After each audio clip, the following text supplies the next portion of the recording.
العراق وسوريا لسه نشوفها على الخريطة دلوقتي، 4 دول كده. تلجأ بعض الدول للاعتراف بحرية الأقليات في استخدام لغتها القومية. يعني إيه؟ يعني دولة كلها بتتكلم لغة معينة، بس في أقليات شوية ناس صغيرين كده بيكلموا لغة مختلفة عن اللغة اللي بيكلمها كل السكان بتوع الدولة. طيب قال لك بص احنا مش هنزعلهم، هنخليهم زي ما هم كده يتكلموا زي ما هم. ليه؟ قال لك الناس دي لو اتضايقت ممكن يقول لك بس احنا ننفصل عن الدولة دي ونعمل دولة لوحدنا ونتكلم اللغة بتاعتنا. طب وبقية الدولة تخسر. قال لك خوف من مطالبة الأقليات بالاستقلال عن الدولة كالأكراد في شمال العراق في الوقت الحالي. الأكراد مسكين يعني على حدود كذا دولة جنب بعض، فقال لك بص احنا مش عايزين الأكراد يتضايقوا فينفصلوا فيبعدوا عننا ويعملوا دولة لوحدهم، خليهم كده زي ما هم ما تزعلهمش. لكن بعض الدول زي مثلا إيطاليا قالت لك لا أنا هضايقهم. ليه إيطاليا بس؟ قال لك يعني مش هيتكلموا غير إيطالي. بص يا سيدي قال لك لكن بعض الدول تمنع استخدام الاقليات لعدد السكان، عدد ناس عددهم قليل، اقليات بيستخدموا لغه مختلفه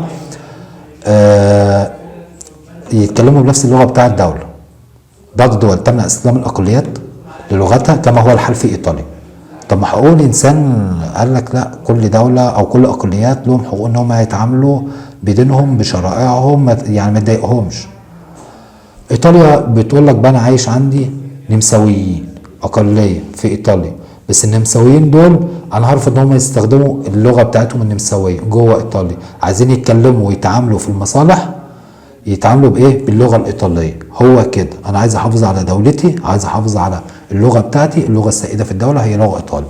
انتوا بقى نمساويين هتروحوا تتعاملوا في اي مصالح، رحت بقى اي مصلحه حكوميه رحت تشتري اي حاجه اقول لك لا مش هكلمك نمساوي، نمساوي ده ما يخصنيش، كلمني ايطالي. تمام. فايطاليا كده طبعا هي خلفت حقوق الانسان، بس هو نظامها كده. الاقليات العرقيه عرق معين دي بقى بتاعت التفرقه العنصريه فيها يعني ايه حدوته حلوه هنشرحها. الاقليات العرقيه يعني مثلا زي الناس البيض والناس السود في افريقيا مثلا، يقول لك اول ما تفكر في شكل افريقيا يقول لك بس الناس السود دول، ولو لقيت كذا حد لونه ابيض شكله اوروبي يبقى دول اقليه بالنسبه للمجتمع الاكثريه اللي هو السود. طيب امريكا مثلا كلهم بيض، فاكيد كان في مثلا ناس سود زنوج او كده اصحاب بشر سمراء، فيعتبروا هم الاقل هم الاقليه على حسب ايه؟ على حسب العرق بتاعهم. ده عرق مثلا افريقي او زنجي او بشره سمراء، ودول عرق مثلا اوروبي كوكازي بتاعي. تمام. نقرا كلام هنفهمه. قال لك الاقليات العرقيه كل قارات العالم بافراد ينتمون اساسا لعرق او سلاله معينه، واقليات من سلالات اخرى ماشي لا تمثل السلاله مشكله سياسيه الا حين تظهر مشكله التمييز العنصري بين افراد وشعب دوله معينه. افراد العنصري اللي هو مشاكل بين البيض والسود، انت اسود لا انت مالكش حقوق، احنا البيض احنا الاحسن. دي كانت تفرقه عنصريه سائده في امريكا في وقت من الاوقات، ولذلك ممكن يعني تطلع كل شويه على السطح. الزنوج اللي هم اصحاب البشره السوداء الناس الافارقه دول اقليه عرقيه كانت تمارس ضدهم تفرقه عنصريه شديده في الولايات المتحده الامريكيه. تمام. طب البيض والكوكازيين الناس اللي شكلهم اوروبي كده وابيض وشعر اصفر وبتاع بمثابه اقليات عددهم قليل، اقليات بيض في وسط شعوب افريقيا، لان افريقيا يعني كلهم سود اصحاب البشره السمراء يعني، خاصه في جنوب افريقيا. فدلوقتي احنا عندنا مشكلتين في تفرقه عنصريه في امريكا بين البيض والسود او البيض والزنوج، وفي جنوب افريقيا برضو بين البيض والسود. هنفهمهم والاثنين مختلفين عن بعض. حقوق الاقليات الاقليات دول برضو ناس وسكان ولهم حقوق فعايزين نتحافظ على حقوقهم وسط مجتمع الاكثريه. فالامم المتحده تسكت ما تسكتش، قالت لك بس انا هعمل اعلان العالمي لحقوق الانسان سنه 48. الاعلان العالمي لحقوق الانسان سنه 48 عشان حقوق الاقليات، الناس اللي عددهم قليل ساكنين في دوله مختلفين عن بقيه السكان سواء في اللغه او في القوميه او في الدين، بس برضه لهم حقوق يعني نراعي الناس دي. الذي اتم قضيه التمييز بين البشر، اختلافات بين البشر، محدش يعني كل بشر زي بعض لهم نفس الحقوق والواجبات، فبلاش نيجي على الاقليات. وبحقوقهم المدنيه والسياسيه والاقتصاديه والاجتماعيه الثقافيه ماشي، وتتضمن كافه الضمانات الدوليه للافراد وخاصه الماده 27 من العهد الدولي الخاص بالحقوق المدنيه والسياسيه ماشي. وترص الصلاحات العالميه لا يجوز في الدول التي فيها اقليات عرقيه او دينيه او لغويه ان يحرم الاشخاص المنتمون الى هذه الاقليات مذكوره من التمتع بثقافتهم واقامه شعائرهم يعني ديني، او استخدام لغتهم يعني اللغه بتاعتهم. ما حدش يضايقهم، الناس دي لها حقوق لازم يتحافظ عليها ونحترمها. طبعا ايطاليا قالت لا، ايطاليا عندها اقليه نمساويه بيكلموا نمساوي، بس قالت لك لا انتوا نمساويين وعايشين على ايطاليا، قال لك ما تكلمونيش نمساوي، اتكلموا ايطالي. تمام. فايطاليا خلفت مبدا حقوق الانسان اللي احنا لسه واخدينه من شويه، خلفت اعلان حقوق الانسان اللي اصدرته الامم المتحده سنه 48 باسم الاعلان العالمي لحقوق الانسان سنه 48. تمام. طيب المشكلات بقى اللي اتعلم منها الاقليات، قال لك التفرقه العنصريه في امريكا والتفرقه العنصريه في دوله جنوب افريقيا. نفهم الحدوته. امريكا فيها ناس بيض وفيها ناس سود، البيض اكتر والسود اللي هم اصحاب بشر السمراء الزنوج يعني قليلين. فكان بيحصل تفرقه عنصريه، كانوا دول ما بيحبوش دول ودول بيأذوا دول، والزنوج ما لهمش حقوق في التعليم وما لهمش حقوق في حاجات كده باعتبارهم مواطنين درجه ثانيه. خدوا حقوقهم سنه كام؟ سنه 68. بس يعني برضو المساله بتطلع من من وقت لاخر بيحصل نفس المشكله. لكن من المجتمع الاكثريه البيض، الناس اللي بشرتهم بيض في امريكا، ومن الاقليه الناس القليلين اللي هم بشرتهم زنوج مثلا او بشرتهم سوداء. تمام. ده اللي احنا عارفينه. جنوب افريقيا العكس. يا عم استنى بقى. جنوب افريقيا المفروض افريقيا يعني ناس سود، يعني الاكثريه هناك من السكان شكلهم اسود يعني بشرتهم سوداء. قال لك قال لك في بيض، السكان بيض. قال لك مين اللي بيمارس التمييز على الاقليه وبين الاقليه؟ قال لك مش البيض هناك قليلين؟ قال لك قال لك بس هم اللي بيمارسوا التمييز على السود الاغلبيه في جنوب افريقيا. ليه يا عم؟ قال لك معاهم 3/4 اقتصاد الدوله.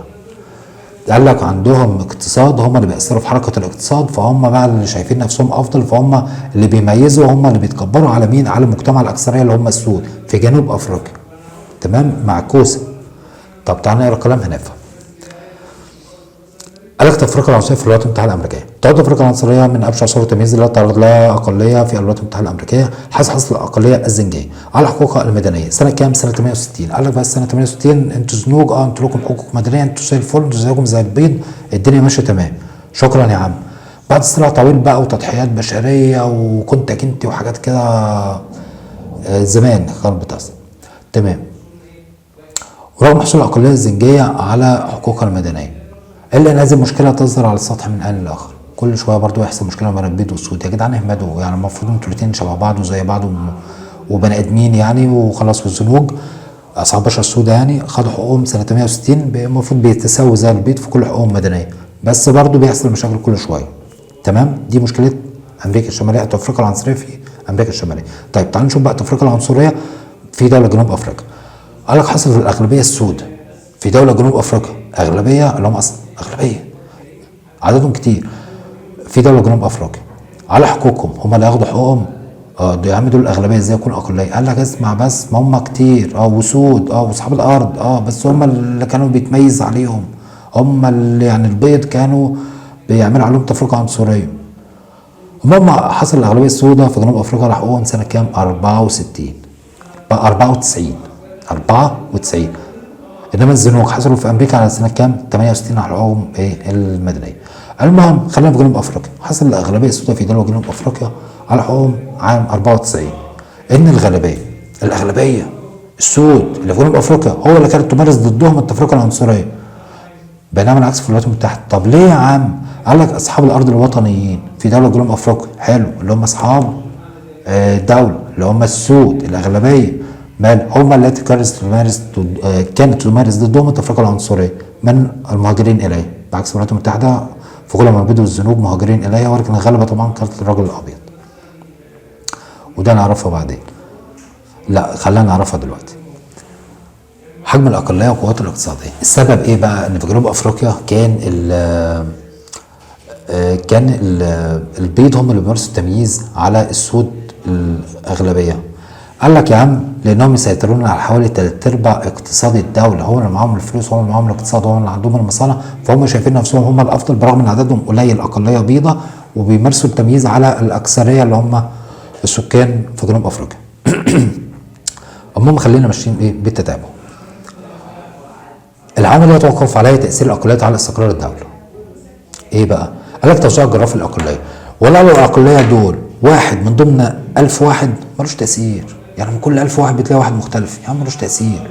انما لو جمعوا بقى الأقلية دول في حتة لوحدهم، لا ساعتهم بقى يبقى صوت، يعني صوتهم عالي بقى ولهم مطالبات، وخصوصا لو كانوا على أطراف الدولة.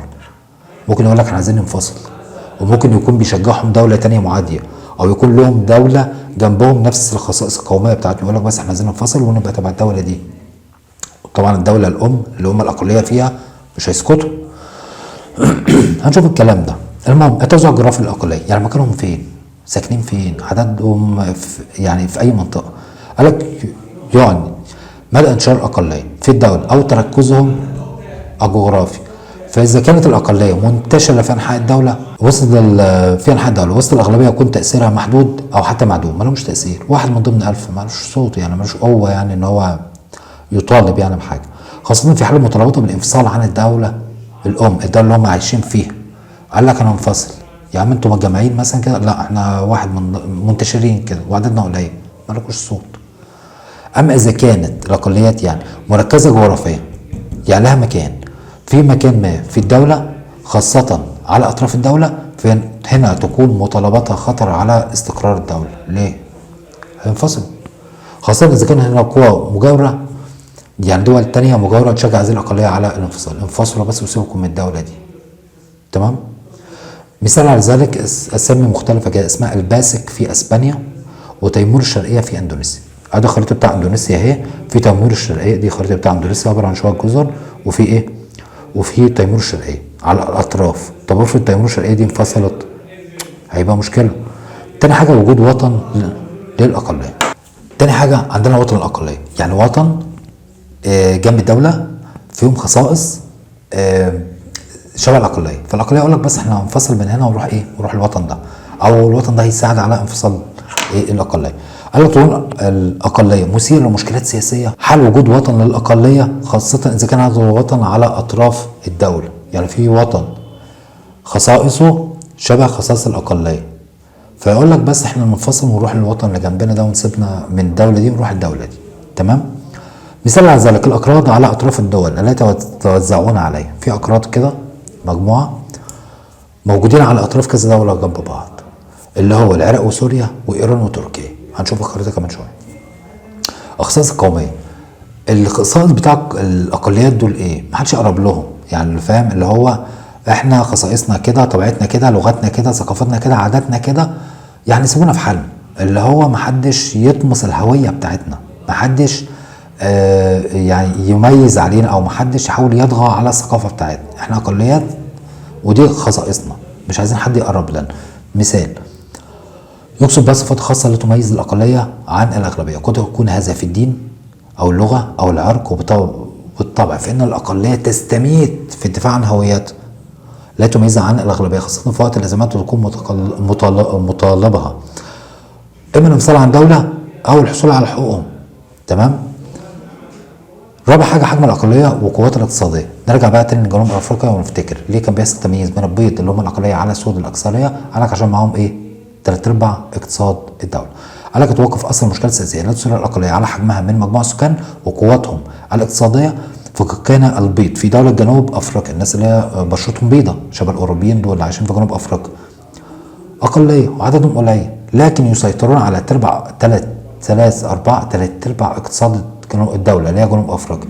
فطبعا هم أصحاب الكلمة الأولى، هم اللي معاهم الاقتصاد وهم معاهم المصانع والشركات والفلوس فهم اللي كانوا بيميزوا بيعملوا تفرقة عنصرية على الأكثرية اللي هم السود العاديين الموجود في جنوب أفريقيا.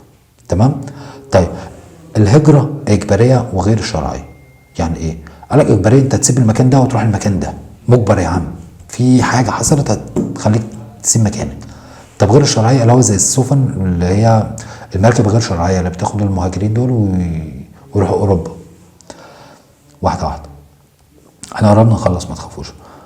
الهجرة الإجبارية اللي هي القسرية غصبا عنك. تمام؟ مجبر. تعريف: تم تعرض الإنسان رغم إرادته، يعني غصبا عنه رغم إرادته، للهجرة خارج الوطن أو داخل الوطن الذي يأويه. يا اما يسيب وطن ويروح وطن تاني، او هيسيب مكانه جوه الوطن ويروح مكان تاني بس جوه الوطن. تمام؟ وده مهم لانه جاب ثانويه عامه 20. دلل دوافع الهجره الاجباريه اللي هي القسريه ايه بقى؟ قال لك والله لو حصل كوارث طبيعيه، حصل زلازل، فيضانات في المكان ده، فهنقول للسكان بعد اذنكم انتم مضطرين ان انتم تسيبوا مكانكم وتروحوا المكان ده. تمام فهمت. قال لك دوافع قوميه اسمى، دوله عايز تعمل مشروع في المنطقه دي، فمعلش يا اخوانا انتوا هتسيبوا المكان ده وتروحوا مكان تاني علشان في مشروع هنعمله هيعم الخير على البلد كلها، فانقلوا مكانكم، مضطرين بس لازم تمشوا من المكان ده. قال لك دوافع قوميه يعني تخص الدوله كلها اسمى اعلى من كده. قال لك تهجير اهالي النوبه في جنوب اسوان، طبعا مصر بتبدا من عند اسوان لحد مثلا اسكندريه، بدايه من عند اسوان، دول بقى جنوب اسوان طبعا يعني في بدايه مصر من تحت من ناحيه السودان. تهجير اهل النوبه من جنوب اسوان الى اماكن بسبب انشاء السد العالي. عايزين نبني السد العالي وفي هناك سكان اهل النوبه، معلش اهل النوبه مضطرين والله غصبا عننا اللي تسيبوا المكان ده وتروحوا المكان ده عشان في نعمه سد عالي هيفيد مصر كلها، يعني سبب قومي، دافع قومي. تالت حاجه الصراعات والنزاعات المسلحه، حصل حرب اهليه او حصل جوه الدوله او حصل مثلا دوله بتحارب الدوله جنبها. قال لك سواء دوليه او محليه، دوليه يعني بين الدوله ودوله ثانيه، محليه يعني جوه الدوله نفسها، حروب اهليه. الامر الذي اضطر بعض السكان الى الهجره القسريه غصبا عنهم الى الجوار الدول الثانيه، سابوا الدوله دي وراحوا الدوله اللي جنبها عشان يحتموا، عشان الدوله دي فيها حروب. زي مين؟ قال لك يطلق عليهم اللاجئون، خلاص الجماعه دول لاجئون، زي ما بنسمع كده يقول لك مثلا ايه، اللاجئون السوريون في الاردن، اللاجئون السوريون في تركيا، فهم اهل سوريا بس عشان في سوريا فيها مثلا مشاكل حروب داخليه فهم سابوا مكانهم وراحوا ايه يحتموا بدول الجوار، بيبقى اسمهم اللاجئون. تمام. امثله على ذلك الصراع بين اليهود والفلسطينيين في فلسطين، بين من يدعي ان فلسطين هو وطنهم الموعود منهم لله وبين اصحاب الارض الحقيقيين اللي هم الفلسطينيين. تمام. امثله على ذلك الصراع بين اليهود والفلسطينيين في فلسطين، بين اليهود وبين اصحاب الارض الحقيقيين اللي هم الفلسطينيين. تمام. وقد شجعت القوى الاستعماريه اليهود على اقامه وطن ليهم في فلسطين بالقوه الاستعماريه. تمام. طيب الهجره غير الشرعيه يعني غير رسميه، يعني بلد، يعني ناس بتسيب بلادها وتروح لبلد تانية بطريقه غير شرعيه، بيسلكوا نفسهم كده، يعني اللي هو مش عبر المنافذ البريه او البحريه للدوله بطرق شرعيه او قانونيه، لا هم يعني ايه بيعدوا الحدود كده بطريقه مختلفه، زي الناس اللي بتركب المراكب وبيسافروا مثلا لايطاليا او لاوروبا بايه بمراكب غير شرعيه. تمام. هنقرا الكلام هنفهم. تاني حاجه الهجره غير شرعيه غير رسميه، يعني ايه؟ يعني ناس بتسيب دولتها وبتروح لدوله تانية عن طريق منافذ غير المنافذ الرسميه بتاعت الدوله، زي الناس اللي بتركب مراكب وبتسافر من دولتهم مثلا في افريقيا لدوله تانية في اوروبا، بيركبوا مراكب ويروحوا مثلا للدوله بطرق غير رسميه، يعني اللي هم بيعدوا على مثلا المعبر البري ولا المعبر الجوي ولا فيزا ولا تاشيره ولا فحص طبي ولا اي حاجه، بيركبوا مركب وبعدين يعملوا هجره غير شرعيه في المراكب دي ويروحوا اوروبا. تمام. طيب تعال نقرا الكلام هنفهم كل حاجه. الهجره غير الشرعيه اللي هي غير الرسميه، تعريف انتقال شخص من دولة إلى أخرى من غير المنافذ الرسمية للدول دون اتباع الطرق القانونية التي تنظم انتقال الأشخاص بين الدول. من أمثلتها الهجرة من العالم النامي اللي هو الدول النامية اللي هي الفقيرة مثلا كده في أفريقيا أو حاجة، وخاصة أفارقة الاتحاد الأوروبي عن طريق مراكب كده في البحر المتوسط. تمام. هجرة أعداد غفيرة، أعداد كتيرة من جنوب شرق آسيا إلى الخليج العربي عايزين يشتغلوا بس بيدخلوا كده الخليج بطرق غير رسمية. تمام. طيب شهدت ظاهرة الهجرة غير الشرعية ارتفاع ملحوظة في نهاية القرن العشرين والقرن ال21. نرجع تاني بقى نقول القرن، أول ما يقول لك كلمة قرن نزل رقم وزود صفرين، يعني القرن العشرين يبقى من أول 1900 وزود صفرين لحد 100 سنة اللي هو سنة 2000. تمام. طيب القرن ال21 نزل رقم يبقى 20 وزود صفرين يبقى أول سنة 2000 لمدة 100 سنة قدام. طيب قال لي من أول نهاية القرن العشرين اللي هو 1900 في الأواخر مثلا 1990. تمام. واول القرن ال21 اللي هو 2001 و2002 و2003 و2010 والجو ده. تمام. الفتره دي قال لك في الفتره دي من نهايه القرن ال20 وبدايه القرن ال21 حصل ظاهره زياده ظاهره الهجره غير الشرعيه. ليه؟ مع الناس بتسيب البلد دي وبتضحي بنفسها وممكن انها تروح بلد تانية. ليه؟ قال لك عشان اصلا ما فيش في بلادهم عندهم مشاكل اقتصاديه بقى، اجتماعيه، دينيه، في الوضع عندهم مش كويس، فبيلجأوا ان هم يروحوا البلد تانية حياتها ممكن او حياتهم هتكون فيها افضل، لكن للاسف بيلجأوا لطرق غير شرعيه. تمام. وده بيمثل اضرار كبيره هنعرفها دلوقتي. قال لك نتيجه ظهور الظروف الاقتصاديه والاجتماعيه والامنيه وتطور هذه الظاهره اصبح هاجس، يعني عامل كده دوشه كبير يشغل معظم الدول. ليه؟ بسبب الانعكاسات السلبيه على المجتمع في مختلف الجوانب. المجتمع اللي هم رايحين له ايطاليا مثلا او اي دوله اوروبيه هيحصل عندهم مشاكل بسبب الهجره غير شرعيه، ودي تتمثل فيه. ده مهم جدا جدا جدا لانه يعني موضوع قومي، وفي نفس الوقت ظهر في امتحانات 2019 يعني ده نقطة مهمة نركز عليها. قال لك الجانب الأمني والسياسي، مش في مهاجرين دخلوا الدولة ركبوا مراكب وراحوا الدولة بطريقة غير شرعية؟ قال لك قال لك بص، هيحصل مشكلة أمنية وسياسية بسبب الناس دي. ليه؟ هم يا عم يعني دولة أوروبية صحت الصبح لقت مراكب جاية كده من أفريقيا وكلهم ناس مش عارفين هم مين وبيكلموا ايه ولغتهم ايه وطباعهم ايه وعاداتهم ايه ودينهم ايه ومشاكلهم ايه وهل يا ترى عندهم امراض ولا ما عندهم. ناس دخلت البلد من غير ما يتفحصوا باي شكل ودخلوا المجتمع، فطبعا هيجوا معاهم مشاكلهم. قال لك الجانب الامني والسياسي بيأثر ازاي على الدوله اللي هي مستقبله، اللي هي الدوله اللي هم رايحين لها. قال لك دفق مهاجرين غير الشرعيين للدوله مرتبط دايما باشكال مختلفه من الجريمه المنظمه، لان اصلا هو وجودهم في الدوله دي حصل عن طريق جريمه منظمه عصابه او تشكيل، واحد بقى صاحب المركب، واحد سمسار، واحد بينقل الناس، واحد بيوصل الناس، واحد بيراقب الحدود، واحد في جريمه عشان يوصل الشخص ده للدول دي او الاشخاص دول للدول المستقبله بطرق غير شرعيه. قال لك المهاجرين دول لما بيهاجروا من دولهم مثلا دول زي اوروبا مثلا او الاتحاد الاوروبي بيبقى معاهم برضو اشكال كده من الجريمه المنظمه، وتسهل المنظمات الاجراميه اللي هو بالتدخل داخل البلاد. يعني ممكن يسلكوا كده يدخلوا ارهابيين وفي النص يعملوا اي مشاكل، بالاضافه الى تنمي الصراعات القبليه الطائفيه. هم جايين وهيتخانقوا علشان عاداتهم مختلفه وهيتخانقوا مع بعض وده هيتخانق مع ده واحنا مش فاهمين مين دول اصلا مين دول، فهم يجوا بمشاكلهم وممكن يبقى معاهم ناس خارجين على القانون يأذوا الدولة أو استقرار الدولة أو تجانس السكاني في الدولة اللي هم رايحين لها. تمام. الجانب الاجتماعي قال لك بقى متفسر أثر الجانب الاجتماعي على الهجرة غير الشرعية. الجانب الاجتماعي يعني ده بيأثر على السكان. طب هيأثر ازاي بقى ان في ناس يعني راحت بشكل غير شرعي وداخل الدولة بشكل غير شرعي وهتأثر على السكان؟ قال لك دخول الهجرات الشرعية بالتوازن الديموغرافي للدولة، التوازن السكاني للدولة. يعني مثلا دولة مثلا زي فرنسا كلهم فرنساويين، بس هتلاقي تمشي في الشارع تلاقي فرنساويين على واحد موزمبيق على واحد نيجيري على واحد اوغندي على مفيش مشكله لو هم داخلين الدوله سامحه ان هم يدخلوا لو بطرق شرعيه مفيش اي مشكله. انما فجاه لقت ناس مختلفين ومش عارفين هم مين وما لهمش ورق وما لهمش بطايق ومش عارفين نتكلم معاهم ولغتهم وعاداتهم وطباعهم مختلفه، فانت كده اثرت على التوازن بتاع الدوله او السكان في الدوله، بقوا في ناس مختلفين وسطيهم. فالهجرات غير شرعيه تؤثر على التوازن الديموغرافي للدوله التي يفدون اليه، مهدده بذلك مواطني الدوله اللي هم اصحاب الدوله نفسها الشعب نفسه او منطقه، كما انها تعدد الجنسيات ينتج عنه انشاء بعض العادات مخالفه لقيم المجتمع. يعني الفرنساويين مثلا لهم عادات معينه، انت جبت ناس مش عارفين هم جنسيتهم ايه منين جم منين دخلوا المجتمع نشروا عادات ومخالفه، فانت مش عارف تحكمه ومش عارف تسيطر وفي دوشه جات لك كده في بلدك انت مش فاهم تعمل ايه. فده الجانب الاجتماعي.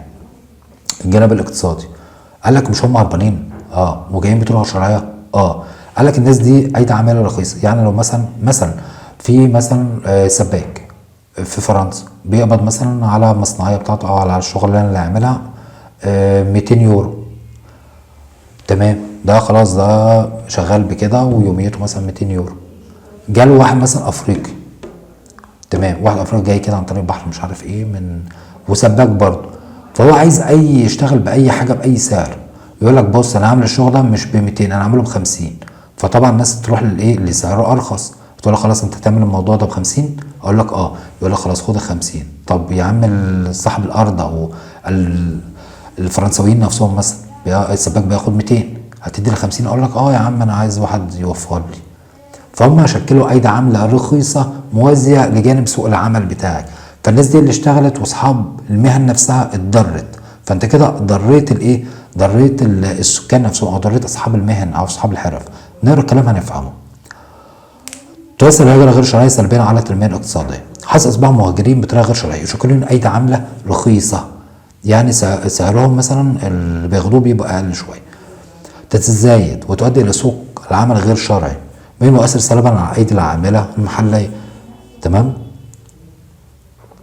انت عندك محل او عندك مصنع، هتجيب واحد مثلا هيقول لك انا هقبض في شهر مثلا 1000 يورو، هيجي لك واحد تاني يقول لك بص يا عم انا جاي تهريب والدنيا بايظه وبتاع واشتغل باي حاجه وهتفرق معايا، ده انت المفروض تشتغل ب 1000، لا هيقول لك يا عم انا هشتغل ب 500 بس. خلاص يا عم تعالى اشتغل ب 500، هتعمل لي نفس الانتاج وفي نفس الوقت مش هتكلفني كتير، فده اللي هيشتغل. طب اصحاب المهن نفسها اصحاب البلد هيقول لك لا خلاص مش هيبقى عليهم طلب.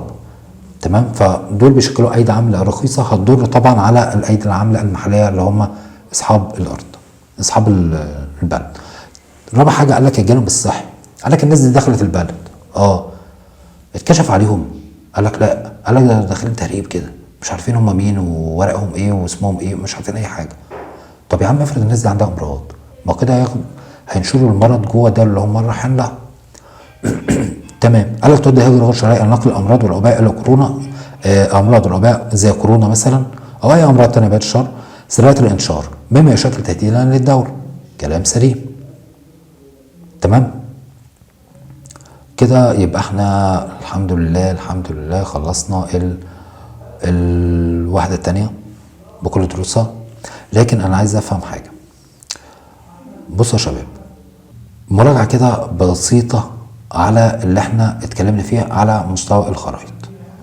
دي خريطة العالم، انا عايز افهمها كده اللي هو الف باء بس خريطة، ومش عايز استعبها، انا بس عايز افهم الدنيا ماشية ازاي. يعني لسه من بداية. قال لك بص يا سيدي تعالى دي خريطة العالم، دي مصر. مصر اهي. الميزة اللي في مصر اصلا وسط دول العالم ان هي موجودة في مكان موقع استراتيجي يعني مركزي، احنا في نص العالم، العالم اهو يمين شمال فوقنا تحتنا، احنا في قلب العالم، احنا مصر. تمام. موقعها اكتر ميزه فيها، ولذلك كان موقعها مطمع للدول الاستعماريه على مدار العصور. بس الحمد لله احنا عندنا شعب متماسك وعندنا جيش قوي قادر ان هو يرضع اي حد، فتحيا مصر بجد، احنا بلد عظيمه وشعب عظيم. دي مصر. تمام. وده بحر احمر وده بحر متوسط، ده بحر متوسط وده بحر الاحمر. حلو. وبينهم طبعا في قناه سويس. تمام. مفيده قناه سويس جدا، لان اي دوله هتعدي من هنا تعدي البحر المتوسط، عايزه تعدي مثلا المحيط الهندي لازم تعدي على ايه؟ على قناه السويس. احنا ممر ملاحي عظيم ماسك منطقه مميزه جدا، فيعني تحيا مصر في كل حاجه فيها بصراحه. المهم ادي مصر، جنبها هنلاحظ ليبيا. ليبيا كانت عامله مشكله مع تونس على جوه الحدود علشان الغاز اللي اكتشفوه.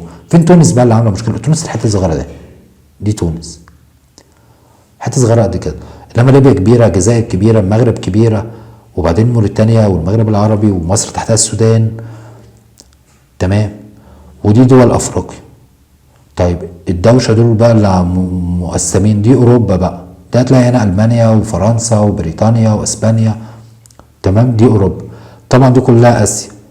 عندك روسيا كبيره اهي فوق اهي، وعندنا الصين اهي برضو كبيره، عندنا الهند ادي روسيا اهي وده الصين. تمام. دي طبعا قاره اسيا. عندنا الهند عامله شبه قاره، ليه؟ لان الميه محوطاها من كل مكان، بس في جزء منها متصل بالايه؟ باليابس. تمام. طيب الهند قدامها ايه؟ قدامها المحيط الهندي. نحفظها كده، عايزين نحفظ الشكل بس كده عشان لما اقول لك ايه قاره كذا قاره كذا تبقى الموضوع سهل. الف باء بس خرايط. ادي الهند قدامها المحيط الهندي. طيب دي افريقيا وفوقها في اوروبا. طبعا اسيا اهي، في اسيا فيها الصين وروسيا والهند عندها شبه جزيره او شبه القاره الهنديه مثلا، قدامها المحيط اسمه المحيط على اسمها محيط هندي. طيب لو غرب بقى، غرب افريقيا وغرب اوروبا، عندنا المحيط الاطلنطي. المحيط الاطلنطي ده موجود ايه؟ غرب افريقيا وغرب اوروبا. طيب يبقى شرق مين بقى؟ عندنا هنا امريكتين، امريكا الشماليه وامريكا الجنوبيه. امريكا الشماليه امريكا الجنوبيه.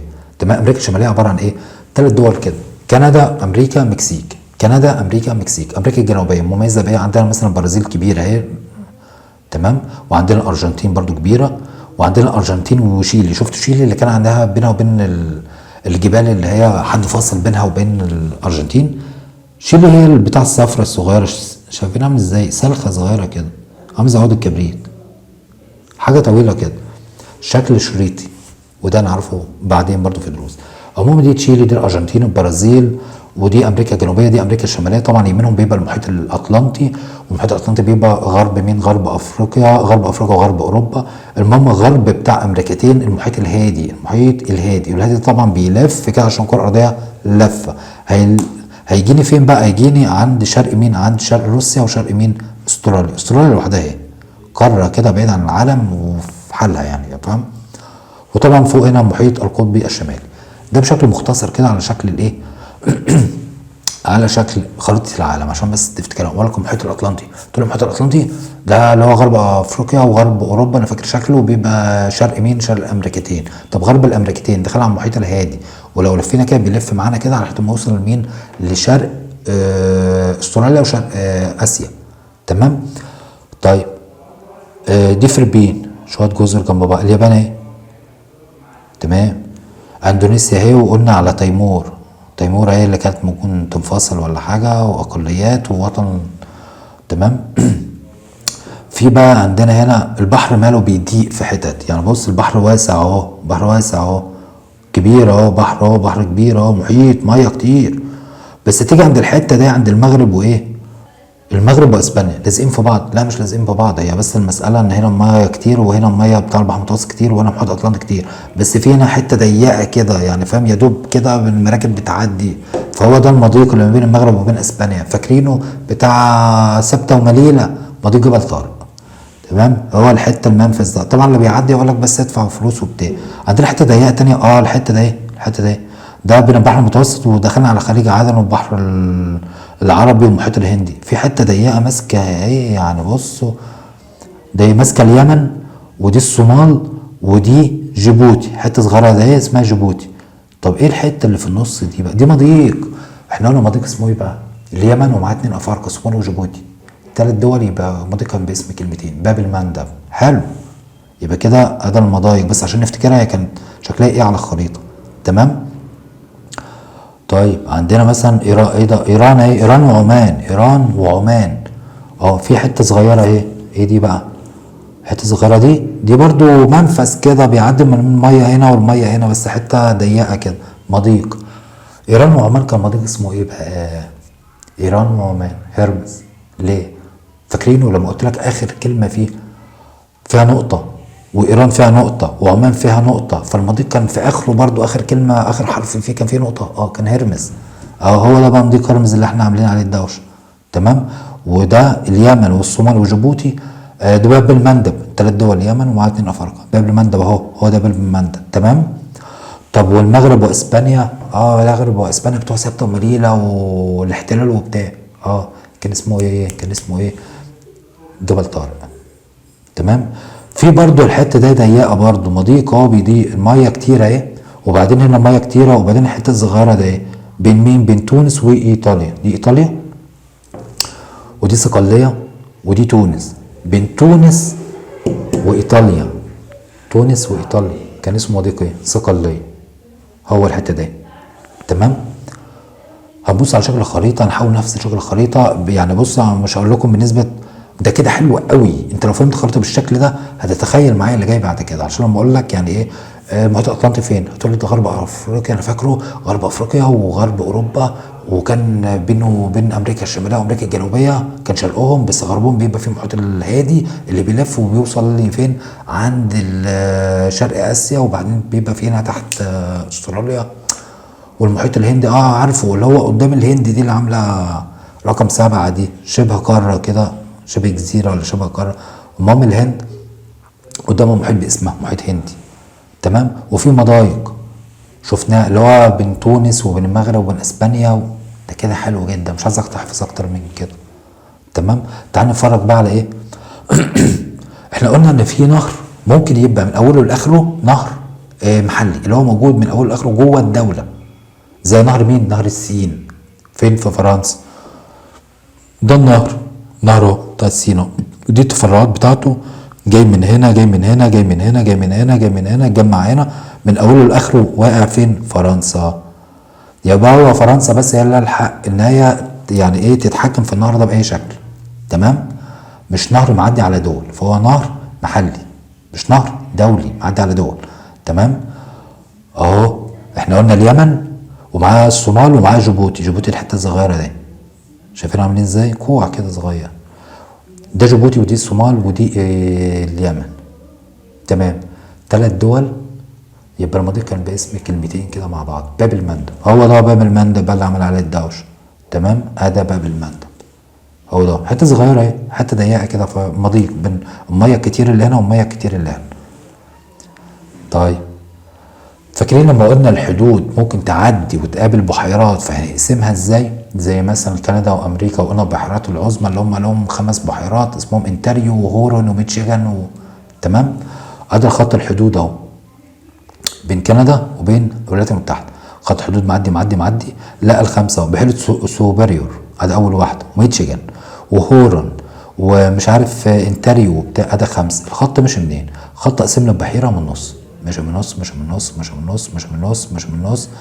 النص وبعدين لقى يابس. خلاص كمل يابس بقى، كمل يابس.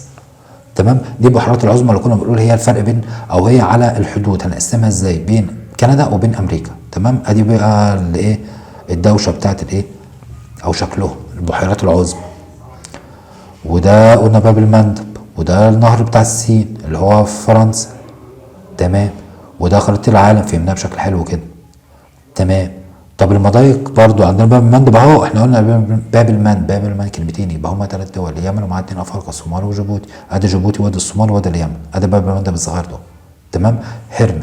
هرمز اخره نقطه، يبقى بين دولتين اخرهم برضو في نقطتين، عمان وايران. فين عمان وفين ايران؟ ادي عمان اهي وادي ايران اهي، وادي المضيق اهو، ميه كتير وبينهم حته صغيره، ادي المضيق. تمام. ادي المضيق اهو صغير اهو. تمام. احنا قلنا الاكراد كاقليات ممكن يعملوا مشكله لو هم بيتكلموا لغه معينه او موجودين على اطراف الدول. تمام. احنا قلنا سوريا والعراق وايران وتركيا. تمام. شايفين الحته الصفراء دي؟ دول بقى تركز الاكراد وخوف ان هم يطالبوا بالاستقلال وخلافه. طب اطراف الدول ازاي؟ سوريا اهي، سوريا دي حدود سوريا. تمام. العراق العراق اهي، دي حدود، انا مش على حسب الخط، انا مش هحفظ يعني. ايران برضو ايران اهي وده الحدود. تركيا برضو تركيا جايه اهي. تمام. فهم موجودين فين؟ موجودين على العراق كلهم، موجودين على اطراف العراق، موجودين على اطراف ايران، موجودين على اطراف سوريا، وموجودين برضو على اطراف تركيا. فهم كل الاكراد مجتمعين في الحته دي.